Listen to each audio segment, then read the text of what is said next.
Bismillahirrahmanirrahim.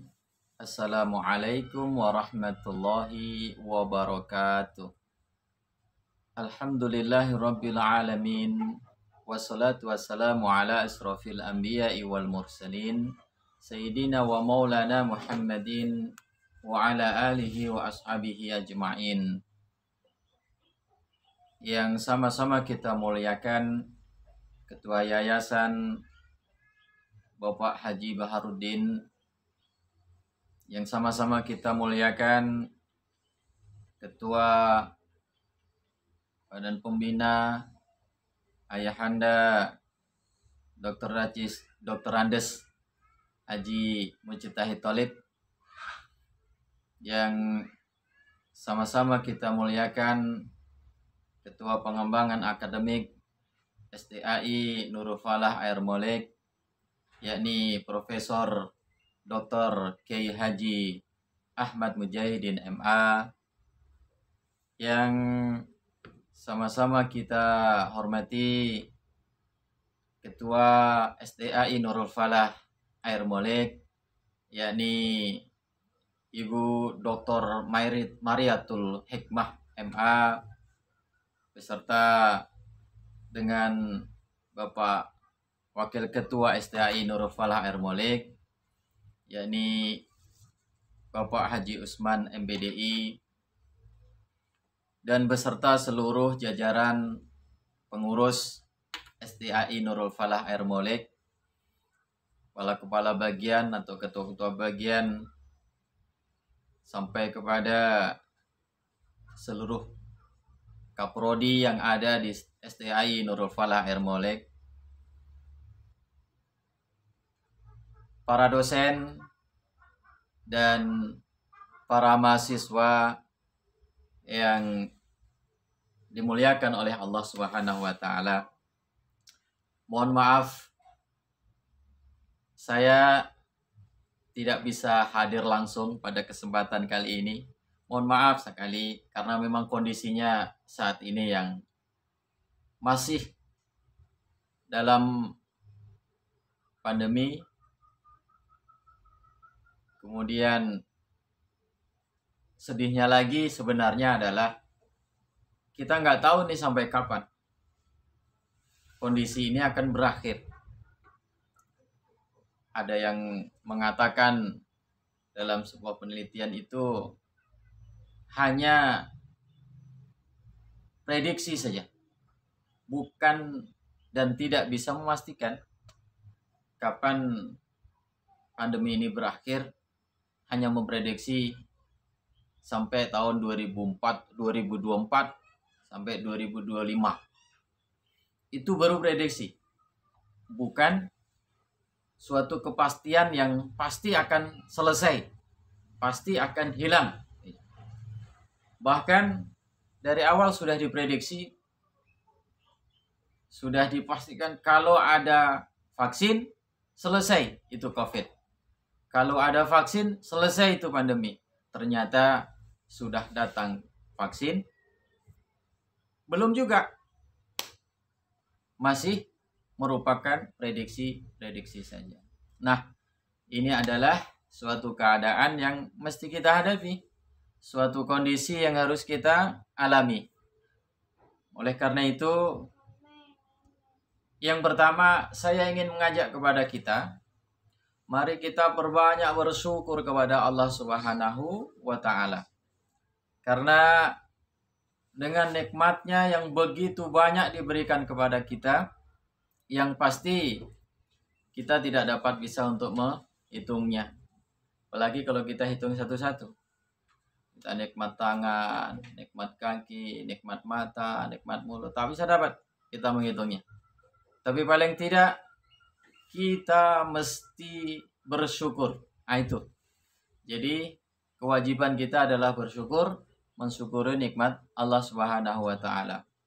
Kita masih diberikan kesempatan untuk hadir pada kesempatan ini di forum yang sangat mulia. Forum apa namanya? Forum akademik. Ini adalah forum akademik. Maka kuliah umum itu adalah diadakan sebelum ada perkuliahan di dalam kelas masing-masing jurusan atau masing-masing prodi. Semua dalam kuliah umum ini hadir. Semua mahasiswa dan juga para dosen, termasuk juga para jajaran pimpinan atau stakeholder STAI Nurul Falah Air Molek. Maka Masya Allah, saya sangat tersanjung dan sangat dimuliakan dapat hadir pada kesempatan kali yang berbahagia ini untuk berada di depan kita semua. Sebanyak itu yang mungkin lebih hebat dan lebih pantas daripada saya, tapi pada kesempatan ini saya diberikan kesempatan dengan ruangan yang sangat mulia ini di forum akademik. Maka alhamdulillah walhamdulillahirabbil alamin, bersyukur kepada Allah kita dipertemukan oleh Allah pada kesempatan ini. Ini maknanya adalah bahwa pertemuan ini bukanlah tidak disengaja, tapi memang pertemuan ini adalah diridhoi oleh Allah Subhanahu wa ta'ala. Allah yang sengajakan kita bertemu pada kesempatan kali ini. Hadirin para dosen, mahasiswa yang dimuliakan oleh Allah Subhanahu wa ta'ala. Kita tahu bahwa pandemi ini tidak berujung, belum tentu ujungnya, dan tidak bisa dipastikan ujungnya. Maka mari kita ingat dulu, kita flashback kembali kepada hal-hal yang meyakinkan kita sebagai insan kampus, masyarakat kampus. Apa yang disebut dengan masyarakat kampus? Masyarakat kampus itu adalah suatu komunitas. Kalau dalam bahasa prodi pengembangan masyarakat Islam itu adalah community. Jadi kita ini satu kesatuan, bukan satu kesatuan prodi pengembangan masyarakat Islam, tapi satu kesatuan STAI Nurul Falah Air Molek. Hanya saja masyarakat kampus itu dalam satu bahasa disebut dengan komunitas. Komunitas kampus, komunitas satu akademik. Nah, karena kita ini adalah masyarakat kampus, maka paling tidak ada 3 ciri masyarakat kampus. Apa ciri masyarakat kampus itu? Yang pertama adalah masyarakat yang memiliki keilmuan. Masyarakat yang memiliki tradisi belajar, membaca, menulis, meneliti, dan lain sebagainya. Keilmuan itu dibangun bukan hanya sekedar belajar di kelas, mendengarkan saja, tetapi juga harus dibangun dengan tradisi menulis, dengan tradisi membaca, dan yang paling tinggi yaitu tradisi meneliti secara ilmiah. Maka masyarakat kampus dengan keilmuan yang tinggi itu hanya bisa dicapai dengan cara yang tinggi, yaitu melalui penelitian. Nah, ini adalah ciri masyarakat kampus yang pertama, yakni keilmuan atau memiliki keilmuan dengan pasti didukung oleh kegiatan-kegiatan yang bersifat ilmiah, yaitu penelitian. Yang kedua, masyarakat kampus itu memiliki peradaban yang juga tinggi. Berbeda ketika dia belum kuliah di kampus, di perguruan tinggi. Misalnya dia masih di SMA atau bahkan masih di SMP. Atau dia tidak belajar di kampus. Artinya dia tidak kuliah, dia tidak masuk ke perguruan tinggi. Maka dia tidak memiliki peradaban yang ada di kampus. masyarakat kampus memiliki peradaban kampus yang sangat luar biasa. Katakanlah mulai masuk mahasiswa baru, ini selamat datang. Ini saya lupa di awal untuk menyampaikan. Selamat datang kepada mahasiswa baru tahun ajaran 2001-2022. Selamat Anda karena Anda terpilih menjadi mahasiswa, terutama mahasiswa STI Nurul Falah Air Molek. Jadi kalau menjadi mahasiswa STI Air Molek itu harus bangga. Sebab kampus ini adalah kampus yang membanggakan. Kampus ini diisi oleh orang-orang yang memiliki keilmuan yang cukup luar biasa, peradabannya tinggi, dan tentu saja kampus STAI ini adalah dihuni oleh orang-orang yang jujur, orang-orang yang ramah, orang-orang yang mudah dan mau membantu, orang-orang yang suka menolong saudaranya, dan lain sebagainya. Intinya dari segi akhlak, STI Nurul Falah ini memang warga kampus yang membanggakan. Dari segi sosial, STI Nurul Falah ini juga warga masyarakatnya juga membanggakan, dan lain sebagainya. Maka selamat bagi Anda mahasiswa baru. Mahasiswa baru, bukan calon lagi. Kalau calon belum terdaftar. Kalau sudah terdaftar dan sekarang sudah kuliah umum, berarti sudah mahasiswa baru.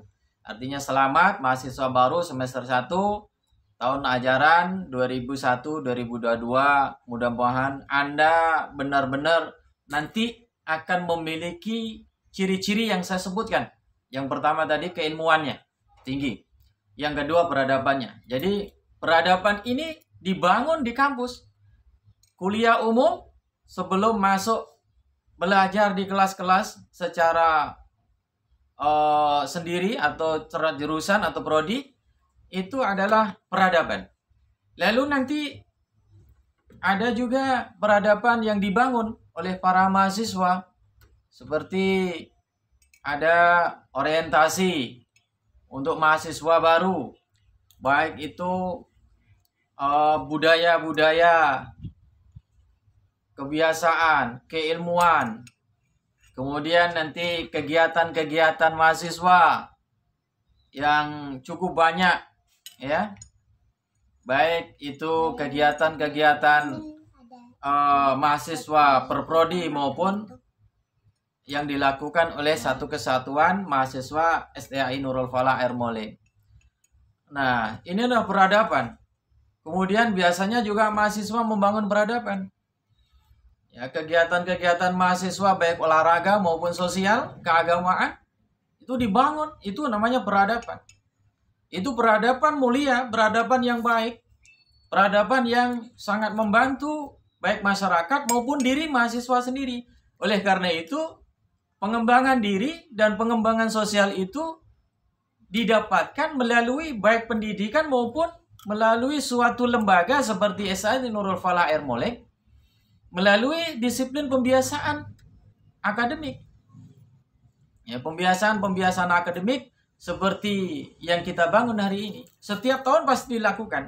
Nah, inilah ciri yang kedua, yaitu masyarakat kampus itu memiliki peradaban yang tinggi. Yang ketiga, ciri masyarakat kampus itu adalah dia merupakan calon pemimpin. Baik itu pemimpin bangsa, negara, agama, dan paling tidak adalah pemimpin dirinya dan sosial di keluarganya. Itu paling rendah. Kalau sudah pemimpin di masyarakat, jadi RT, jadi RW, sampai kepala desa, apalagi nanti ada yang setelah jadi sarjana, calon anggota legislatif, atau bahkan bupati, inhu, itu luar biasa. Itu adalah peradaban yang dibangun oleh mahasiswa untuk menjadi calon pemimpin. Keilmuan yang dibangun oleh mahasiswa, masyarakat kampus untuk menjadi pemimpin. Ketiga hal ini tidak bisa dipisahkan. Tidak bisa diabaikan dan tidak mungkin itu ditinggalkan atau tidak dilakukan. Ketiga hal ini pasti didapatkan oleh insan kampus atau masyarakat kampus yang memiliki tiga ciri tadi, yaitu apa? keilmuan, peradaban, dan dia merupakan sebagai calon pemimpin, baik itu bangsa, negara, agama, dirinya, dan sosial. Nah, ternyata para dosen dan para mahasiswa yang saya hormati, yang insya Allah sama-sama dimuliakan oleh Allah Subhanahu wa Ta'ala, bahwa ketika ciri yang dimiliki oleh masyarakat kampus itu dibangun dari yang disebut dengan Tridharma perguruan tinggi. Nah, ini dia. Apa Tridharma perguruan tinggi itu? Yang pertama adalah pembelajaran. Yang kedua adalah penelitian. Yang ketiga adalah pengabdian masyarakat. Nah, ketiga ciri mahasiswa kampus yang didasarkan kepada Tridharma perguruan tinggi ini juga tidak bisa dipisahkan. Karena yang namanya keilmuan itu dibangun dari sebuah pembelajaran. Pembelajaran di mana? Baik itu di kelas, di luar kelas, bahkan sampai kepada masyarakat. Ini luar biasa. Jadi siapa yang masuk ke kampus, belajar dia di kampus, menemukan suatu ciri, memiliki ciri, yang ciri itu memang sudah dibangun dari sebuah standarisasi perguruan tinggi yang dimiliki oleh perguruan tinggi dan yang harus ada di perguruan tinggi. Subhanallah. Saya dulu kalau cerita tidak pernah terbesit bahwa saya itu adalah akan menjadi seorang dokter. Bahkan hari ini saya masih bermimpi, benarkah saya sebagai seorang dokter? Pertanyaannya, mengapa demikian, Pak? Iya, karena ketika saya masih usia kecil, saya masuk SD. SD itu di kampung. Saya bersama dengan mbah saya. Saya tidak bersama dengan orang tua saya karena orang tua saya merantau keluar daerah. Saya di Jawa, orang tua saya di Jambi, menyadap karet, menyadap getah. Sama di sini banyak sekali getah, masyarakatnya juga menyadap karet. Dan saya ditinggalkan oleh ayah dan ibu saya dengan mbah saya. Tapi ternyata alhamdulillah ketika saya bersama dengan mbah saya dididik oleh mbah saya. Saya dimasukkan sekolah SD atau sekolah dasar. Walaupun ternyata mbah saya tidak tamat SD. Karena dulu ada SR, kelas 3. Itu. Jadi alhamdulillah saya telah melebihi dari mbah saya. Saya udah 6 tahun di SD. Alhamdulillahnya lagi setelah SD saya tidak sekolah. Nah itu dia. Maka saya sekarang ini merasa bermimpi masih. Apakah saya ini benar-benar sudah dokter atau belum? Karena ternyata setelah SD saya menjadi pengembara. Saya orang yang suka berpetualang. Saya tidak sekolah. 2 tahun saya angon sapi, memelihara sapi dengan mbah saya. Lalu setelah itu saya merantau diajak oleh ayah saya untuk menyadap getah, motong karet di Jambi. Akhirnya saya nggak sekolah. Hingga dipertemukan oleh Allah jalan. Diberikan petunjuk oleh Allah suatu jalan yang luar biasa. Itu pun ketika awal saya diberikan jalan oleh Allah, itu saya belum pernah menyangka bahwa saya akan sekolah lagi. Pada tahun 94 saya tamat SD 89, 94 saya merantau ke Riau. Dengan sendiri hanya diberikan petunjuk oleh ibu saya dari Jambi, dari sini ke sini, dari sini ke sini, ujunglah sampai saya di Bangkinang. Tiba saya di Bangkinang. Luar biasa. Ternyata sampai di Bangkinang, tujuan saya adalah bekerja. Bukan sekolah, bekerja. Ternyata ketika saya bekerja di rumah makan di dekat terminal Bangkinang. Dalam perjalanan pekerjaan itu saya lalui, ternyata Allah berikan jalan lagi, Allah berikan petunjuk terus kepada saya. Yaitu ternyata saya harus menjalankan pendidikan, meneruskan atau melanjutkan pendidikan saya lagi. Alhamdulillah saya masuk di pondok pesantren Darun Nadwah Tualib Bangkinang di Bangkinang. Ternyata usia saya pada saat itu 19 tahun, masuk 20 tahun. Ketika saya masuk sekolah, saya paling besar, saya paling tinggi, saya paling kurus, saya paling tua, dan saya paling bodoh. Mohon maaf nih, dalam dunia pendidikan bodoh tidak boleh disebut sebenarnya. Tapi saya harus mengakui bahwa saya tidak lebih cerdas, tidak lebih pandai, tidak lebih hebat dari kawan-kawan saya yang sudah belajar lebih dulu di sana. Ketika saya masuk, umur saya mau 20 tahun, sudah masuk 19 tahun, sudah lewat, saya masuk di Pondok Pesantren Darul Nadhah Wali Bangkinang, masuk pada kelas 2. Langsung kelas 2 SMP, kelas 3 Darun. Disitulah luar biasanya. Saya siang malam bekerja, saya siang malam belajar. Saya tidak putus asa untuk belajar. Alhamdulillah. Tahun 95 pertengahan semester, 97 saya tamat MTS. Berarti 1,5 tahun saya belajar di MTS atau di SMP. Lalu kemudian apa? Saya lanjut di situ, di aliyah atau di MA atau tingkat SMA. Tahun 2000 saya selesai sekolah, umur saya sudah 24 tahun. Alhamdulillahirabbil alamin. Bapak Ibu, para dosen dan para mahasiswa yang dimuliakan Allah, lanjut kehidupan masih tetap seperti itu. Sebelumnya tamat SD tak sekolah, tamat SMA pun saya tidak bisa melanjutkan. Kenapa? Saya harus mencari biaya lagi untuk mengambil ijazah saya. Karena itu harus bayar, dan kemudian saya belum bisa bayar, saya kerja dulu. Alhamdulillah diberikan jalan oleh Allah, saya harus bekerja lagi setahun. Setelah itu niat saya melanjutkan kuliah. Saya pada saat itu karena kondisinya tahun 2001 itu ya peradaban untuk pendidikan di Provinsi Riau, di Kota Pekanbaru terutama belum semanis saat ini. Dan masih jauh levelnya di bawah di Jawa. Oleh karena itu saya ingin ke Jakarta. Kuniatkan, saya bekerja, saya ambil ijazah saya ke Jakarta. Tahun 2001. Alhamdulillah, saya langsung menuju Universitas Islam Negeri Syarif Hidayatullah di Jakarta, tepatnya di Ciputat. Saya tes di sana dengan kemampuan seadanya, dengan kemampuan uang finansial yang ya alhamdulillah dicukupkan oleh Allah Subhanahu wa taala. Akhirnya saya lulus. Alhamdulillah sudah sarjana di tahun 2006. Setelah sarjana, ini kisah romantis. Saya tahun 2006 lulus sarjana. Karena sudah lulus, pekerjaan belum ada, tapi usia sudah dewasa, 30 tahun. Lalu saya putuskan untuk menikah. Saya menikahlah balik ke Riau. Saya menikah di Riau, di Tratabuluh, di daerah Kampar. Lalu kemudian anak saya lahir pertama tahun 2007. Lanjut saya kuliah S2. Tak peduli saya. Ini akademik. Dunia akademik harus saya lakukan lagi. Saya masih terngiang terus. Ternyata nggak cukup S1. Saya harus S2.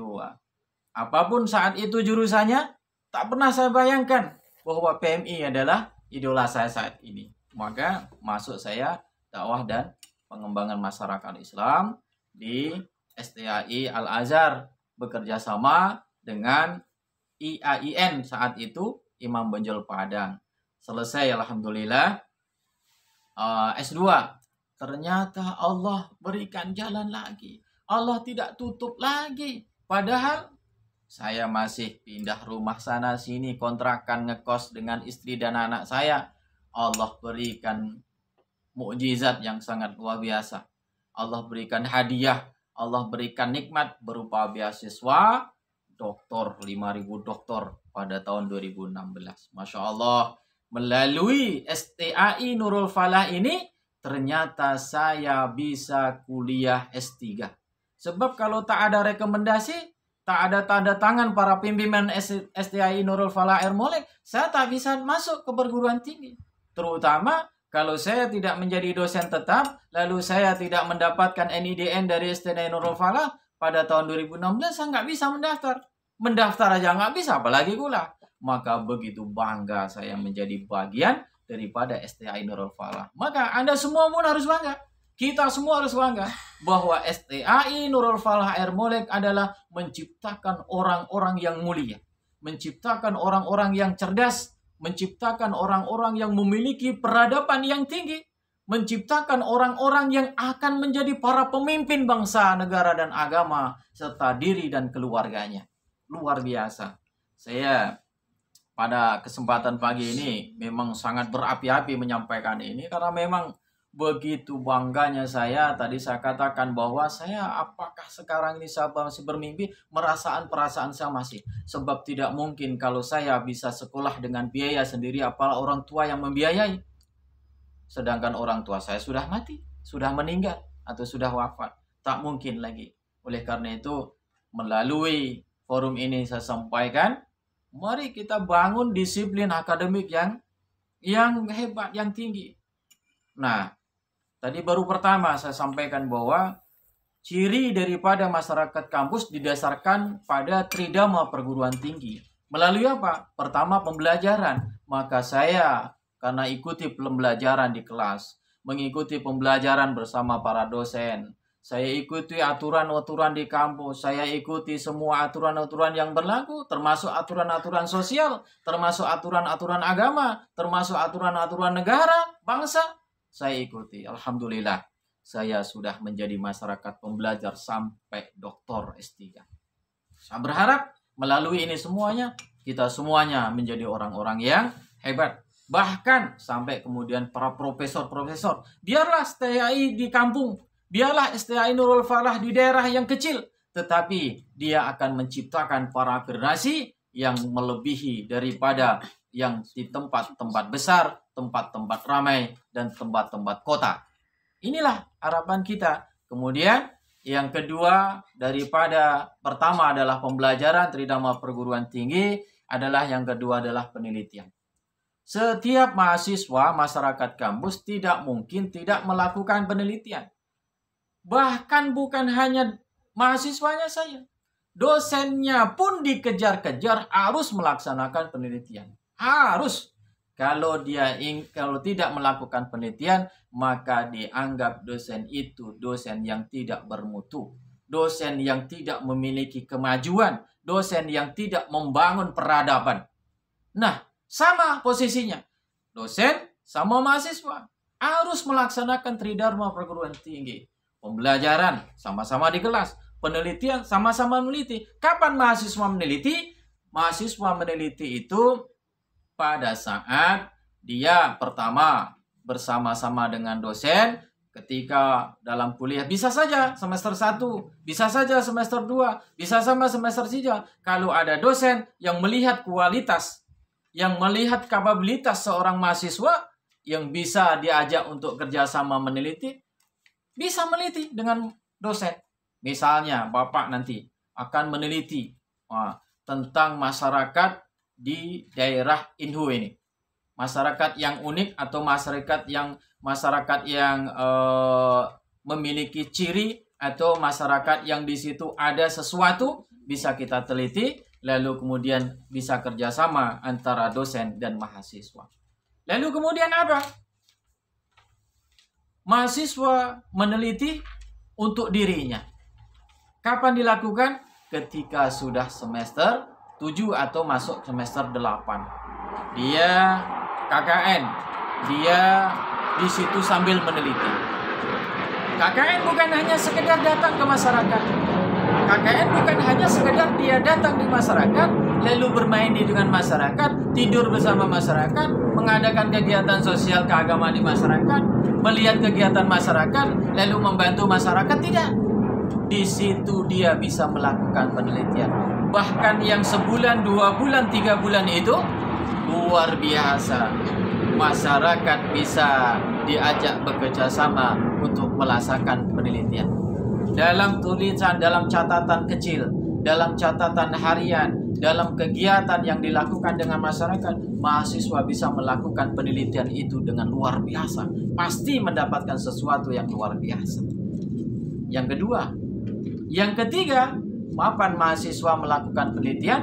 Mahasiswa melakukan penelitian ketika dia mengerjakan tugas akhir yang disebut dengan karya ilmiah skripsi.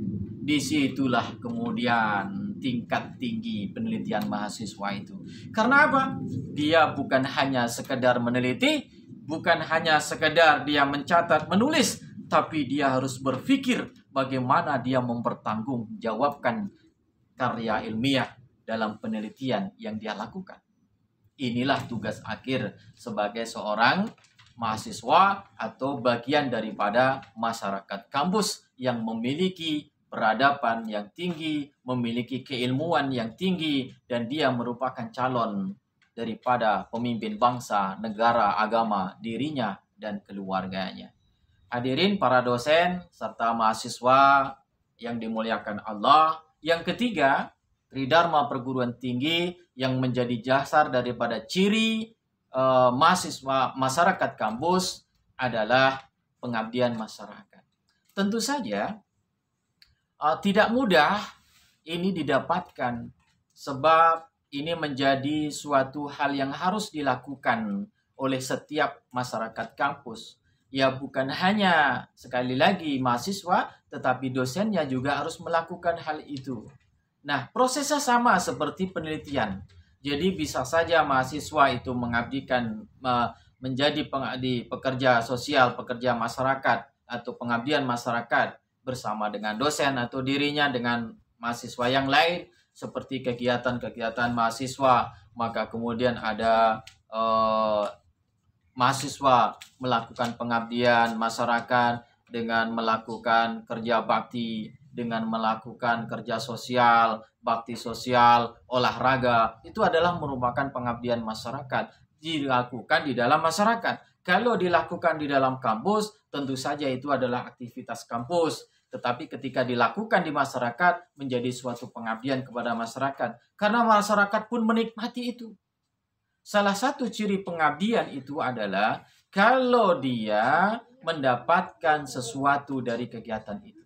Masyarakat kita ajak, masyarakat kita undang berpartisipasi, masyarakat kita berikan sesuatu yang menyenangkan bagi mereka. Mereka mendapatkan manfaat daripada kegiatan itu, maka itu termasuk pengabdian kita kepada masyarakat. Kenapa? Karena terjadi perubahan di dalam masyarakat dari apa yang kita lakukan sebagai bentuk pengabdian kita kepada masyarakat. Hadirin para dosen, para mahasiswa yang dimuliakan Allah. Nah, inilah ketiga ciri dari masyarakat kampus yang didasarkan dari sebuah Tridharma perguruan tinggi yang harus ada, yang tidak boleh dilupakan, bahkan tidak boleh ditinggalkan. Satu pun juga harus dilaksanakan. Nah, oleh karena itu, tiga ciri ini, tiga Tridharma perguruan tinggi ini harus didisiplinkan. Walaupun di masa pandemi sekarang ini. Mohon maaf, para hadirin yang dimuliakan oleh Allah. Jangan kita marah-marah, jangan kita lesu, jangan kita putus asa, jangan kita posesif terhadap diri kita. Pembelajaran di masa pandemi sekarang ini itu hanya bagian saja. Online, virtual, atau melalui apapun itu hanya bagian saja dalam kehidupan kita. Biasa saja kita lakukan. Hanya paling kendalanya nanti jaringan, kuota tak ada, itu biasa. Tetapi bukan menjadi soal yang besar. Sebab kita manusia kampus yang memiliki peradaban tinggi, ilmu keilmuan yang dalam, kemudian sebagai calon pemimpin harus bisa mencari solusi. Solusi untuk diri kita, bukan untuk orang lain. Oleh karena itu, tak boleh malas-malas mahasiswa belajar. Malaslah belajar virtual, apalagi WA, nanti absen, sudah itu pergi. Tak ikut belajar. Ini juga tidak baik. Kita masuk Zoom. Nanti disuruh Zoom, tak dibuka. Ngapa? Oh, ternyata belum mandi. Ini pengalaman Bapak nih ngajar di tempat lain nih. Ada mahasiswa itu masuk kuliah. Ternyata dia lupa waktunya harus masuk kuliah. Jam tengah hari mau masuk kuliah. Dia belum mandi dari pagi karena dia baru bangun tidur. Ternyata ketika dia buka Zoom, saya wajibkan tuh buka Zoom. Cam-nya harus dibuka. Maka nampaklah rambutnya acak-acakan. Masya Allah. Dia hanya sampai pakai kaos oblong. Saya suruh ganti. Paling tidak, belum mandi Pak. Cuci muka dulu. Begitulah disiplin harus dibangun. Anak-anakku sekalian, mahasiswa yang dimuliakan oleh Allah Subhanahu wa Ta'ala. Disiplin akademik tidak mungkin bisa terbangun besar kalau tidak dimulai dari hal-hal yang kecil. Jangan disepelekan hal kecil. Oleh karena itu, masa pandemi adalah masa kreativitas. Masa pandemi adalah masa semangat kita. Masa pandemi, apapun pandeminya, adalah masa di mana kita harus lari, kita harus maju, kita harus bekerja keras untuk menemukan siapa diri kita. Masyarakat kampus, keilmuan, maka kita harus mencari ilmu. Masyarakat kampus, kita harus mengadu peradaban, membuat peradaban, menegakkan peradaban, meninggikan peradaban, membuat peradaban. Maka kita harus menemukan hal itu. Masyarakat kampus, kita harus menjadi pemimpin nantinya.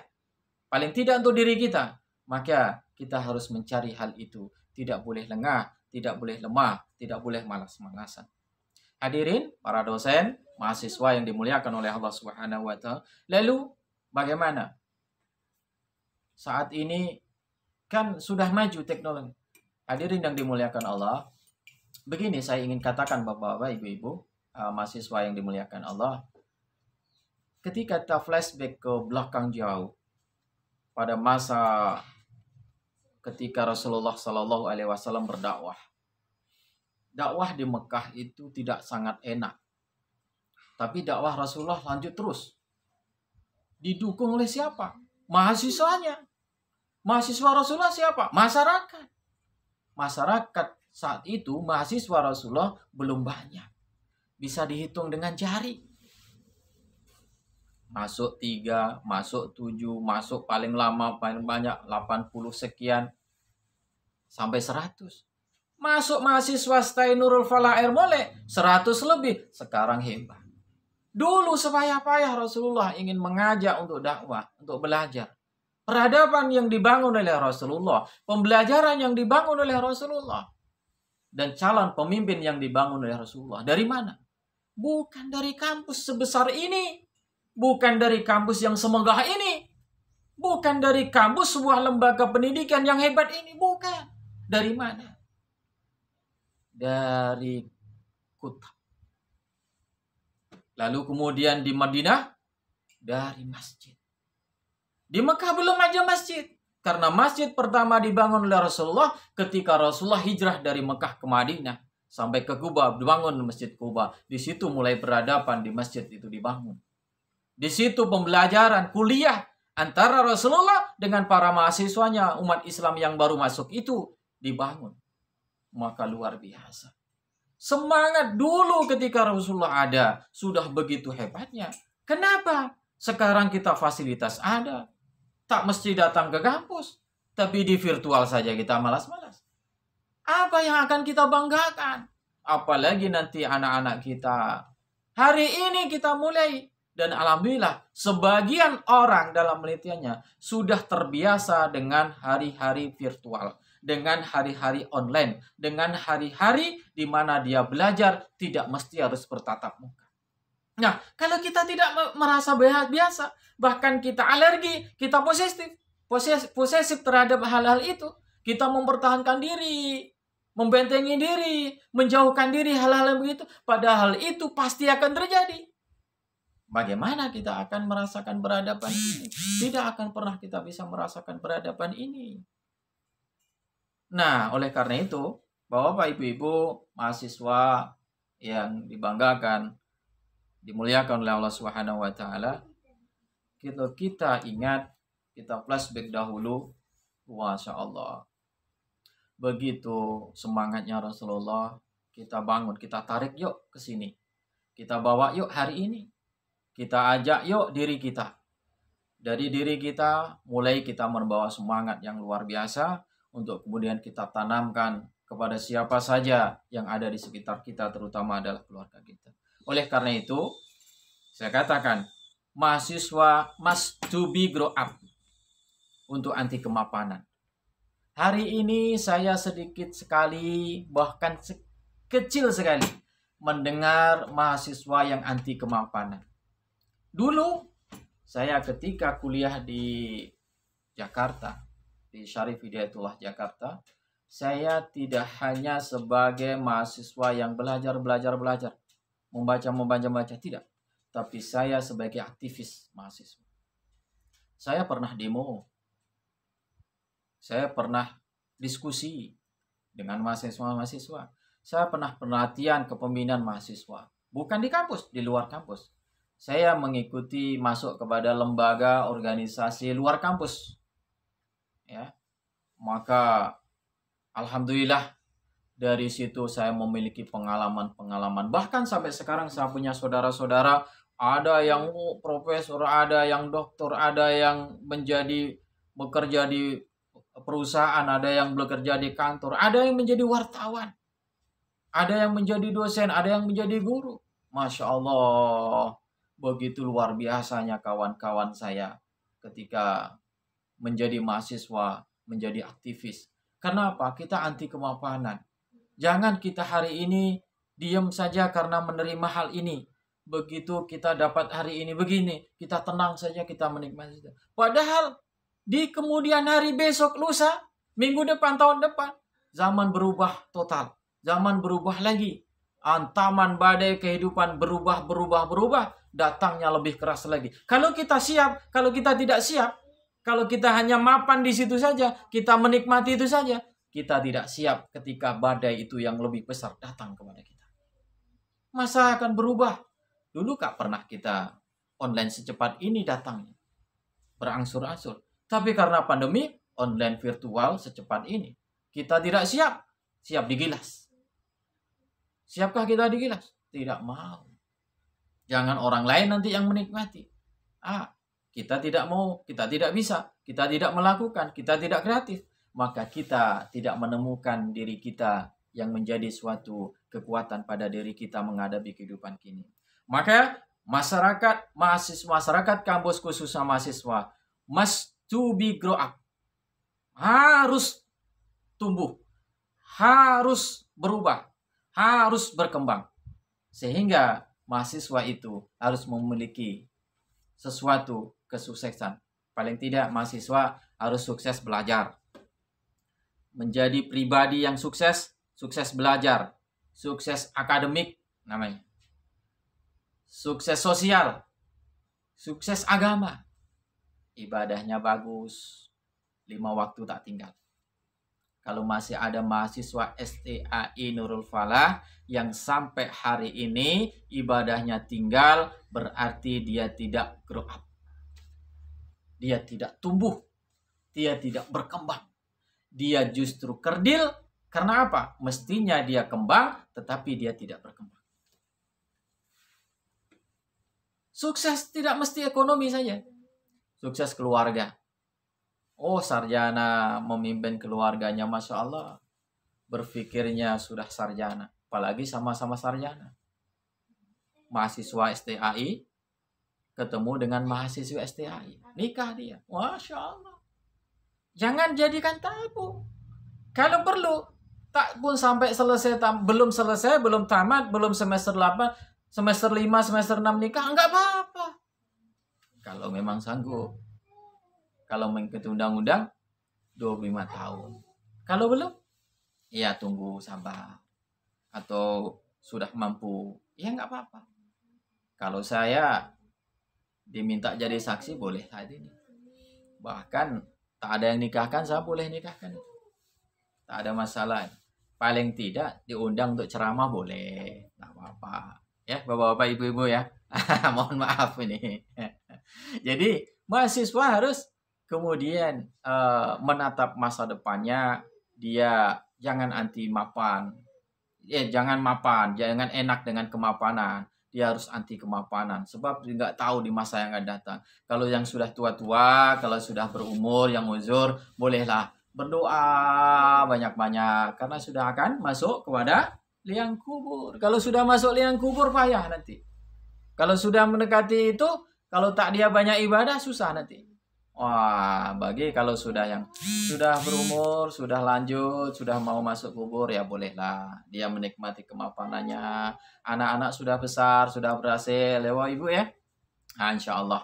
Tapi kalau mahasiswa, jangan harus anti kemapanan. Tidak boleh mapan pada saat ini, sekedar itu saja. Oh, saya sudah sarjana S1 cukup. Oh, enggak. Harus bagaimana berpikir, kalau mau jadi dosen harus S2. Tak bisa. Besok jangan-jangan S2 nggak laku lagi. Harus S3 jadi dosen. Wah, gimana kita? Coba. Oh, mau jadi guru. Jangan-jangan besok S1 nggak berlaku lagi. Dia harus S2 jadi guru. Wah, gimana coba lagi? Maka jangan mapan menjadi kebahagiaan saat ini, menerima amanah hari ini, tapi harus anti kemapanan. Rubah diri kita. Yang kedua, paling tidak, cirinya orang yang sukses itu, baik pribadi sukses itu, ada yang kedua adalah dia menjadi harapan setiap orang. Masya Allah. Kalau punya ilmu, peradabannya tinggi, dia nampak betul calon pemimpin, itu pasti menjadi harapan setiap orang. Di kampus dia diharapkan, di masyarakat dia diharapkan, pergi ke sana dia diterima, pergi ke sini dia diterima, menjadi pribadi sukses yang menjadi harapan orang lain, orang banyak. Itu luar biasa. Dan ini harus dimiliki oleh seorang mahasiswa STI Nurul Falah Air Molek. Dan yang ketiga, ya yang pastinya ketika pribadi sukses tadi semua sisi dia dapatkan, lalu di setiap masyarakat, di setiap sudut, setiap jalan, setiap orang mengharapkan kehadirannya. Kalau tak datang dia, orang masyarakat mengeluh, orang masyarakat merindukannya. Wah, yang ketiga adalah insya Allah pribadi yang dia akan mendapatkan ridho Allah Subhanahu wa Ta'ala. Tapi kan nggak tahu kita, Pak, kita dapat ridho Allah atau tidak. Ya kalau setiap sesuatu yang kita lakukan adalah yang diridhoi oleh Allah, pasti kita mendapatkan ridho oleh Allah Subhanahu wa Ta'ala. Tapi kalau yang dilarang oleh Allah kita lakukan, ya Allah tak akan ridho. Allah akan ridho kalau kita menjalankan perintah Allah yang diperbolehkan oleh Allah. Yang sudah diwajibkan jelas kita lakukan. Yang tidak diwajibkan lalu kemudian itu diridhoi oleh Allah, kita lakukan. Masya Allah. Apalagi berulang-ulang, kualitasnya kita perbaiki, kita tambah dan lain sebagainya, maka insya Allah kita akan mendapatkan ridhonya Allah Subhanahu wa Ta'ala.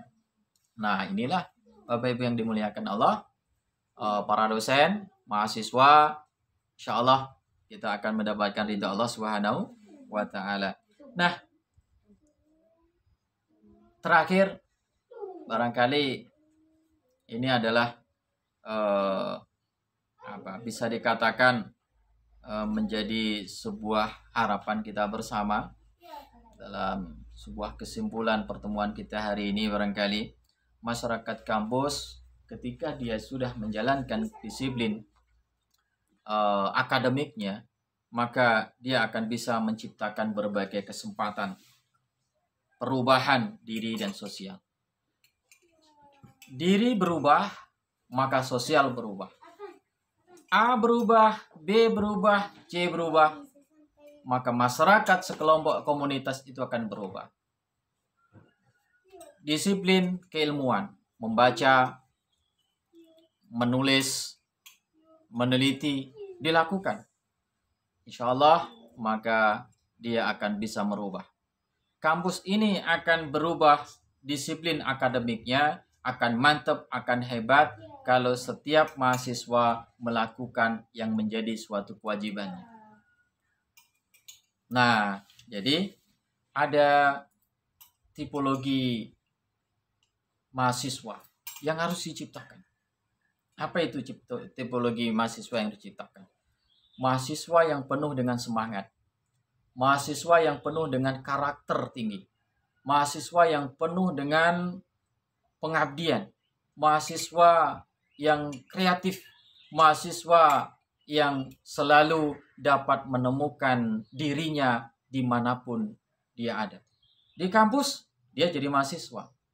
Segala sesuatunya dia lakukan.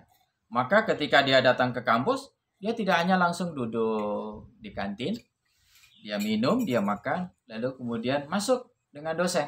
Setelah masuk dengan dosen pulang. Padahal sudah mau zuhur.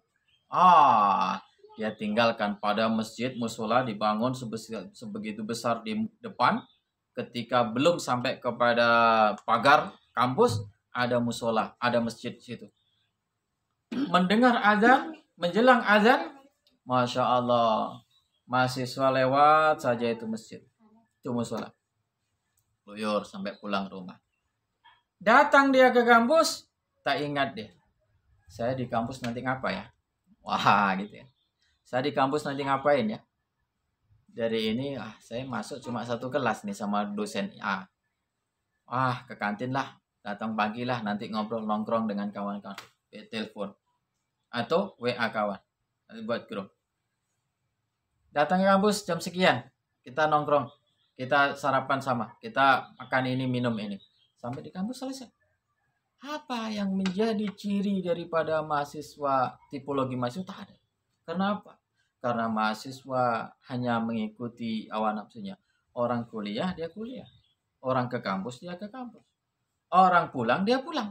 Nah, ini berarti bukan tipologi mahasiswa yang sukses, bukan tipologi mahasiswa yang akan melakukan, yang bisa memberikan perubahan dalam peradaban dirinya dan sosial, bahkan ke sebuah negara yang besar atau bangsa yang besar, termasuk agamanya. Inilah hadirin, Bapak Ibu, dosen dan mahasiswa yang bisa saya sampaikan pada kesempatan ini. Mudah-mudahan menjadi sambungan silaturahim kita. Sekali lagi saya mohon maaf tak bisa hadir karena situasi dan kondisi. Insya Allah kita akan bisa ketemu di lain kesempatan, di lain waktu, dan kita bisa benar-benar sharing, kerjasama, melakukan hal-hal yang positif, yaitu Tridharma perguruan tinggi atau yang menjadi ciri khas dari masyarakat kampus, yaitu keilmuan, peradaban, dan kita menjadi calon pemimpin bangsa, negara, agama, diri, dan sosial kita. Demikian, sekali lagi mohon maaf, salah dari saya. Insya Allah, benarnya Allah yang selalu membimbing kita. Billahi taufiq wal hidayah. Wassalamualaikum warahmatullahi wabarakatuh.